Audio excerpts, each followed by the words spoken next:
So I really wanted to get more answers about ramps, elevation changes, and things like this, because I felt like it was a big level design question that needed to be answered ASAP in order to be able to move forward making woke level design decisions. And so I went back to focus on that damn ramp problem.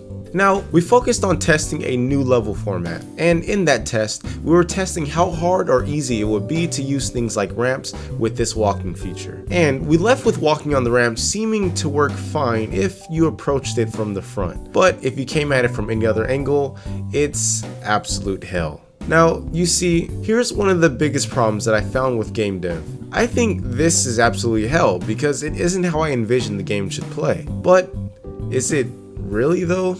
Is this level of wonkiness part of the fun? I've watched many postmortems on video games, and sometimes developers talk about how unintended design became one of the most fun fan favorite features. So, in truth, I really should play test this and see what people are saying before hacking it apart.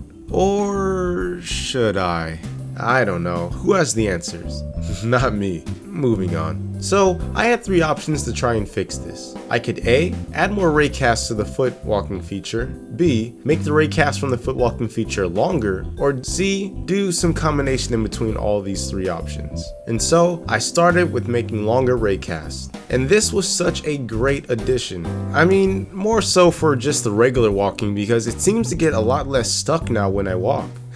Why was the raycast so short to even begin with? But the ramp situation seems to be unchanged with these longer raycasts. I couldn't tell any improvements from making the raycast longer.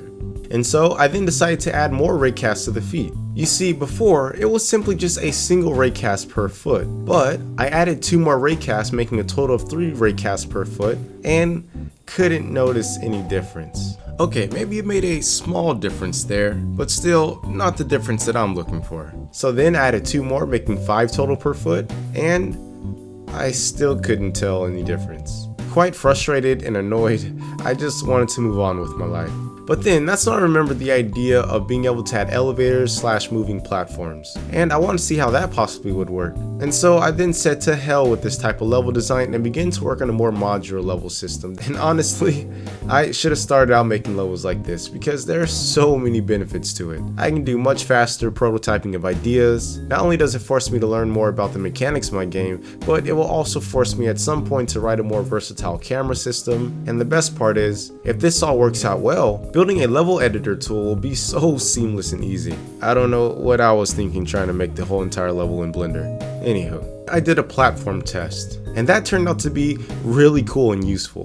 But it was too fast at first, and I could hardly walk while I was going up. And so I slowed it down, and that seemed to fix the problem. Now I can walk on it, which I think definitely needs to happen if this is going to be a fighting game. Then I was curious to know what would happen if I were to get squished underneath the platform. And thanks to all the physics functions at play, it will naturally kill any character that gets squished under it. Absolutely beautiful. Then I went back to the ramp situation to see what, if anything, I can do about that. I first extended the ramp to be 2 times as long, but that was still a little bit hard to walk up. I tried to extend it 4 times as long, and now it's much easier to walk up. But man, that's one long ramp. What a limitation. But noted. Then lastly, I thought, what if instead of a smooth ramp, I created like an actual staircase? Will that make walking up different elevations easier? I gave that a go, and would you look at that? It looks like it works a bit better than the ramp does, but to really test it, we need to shrink it again. And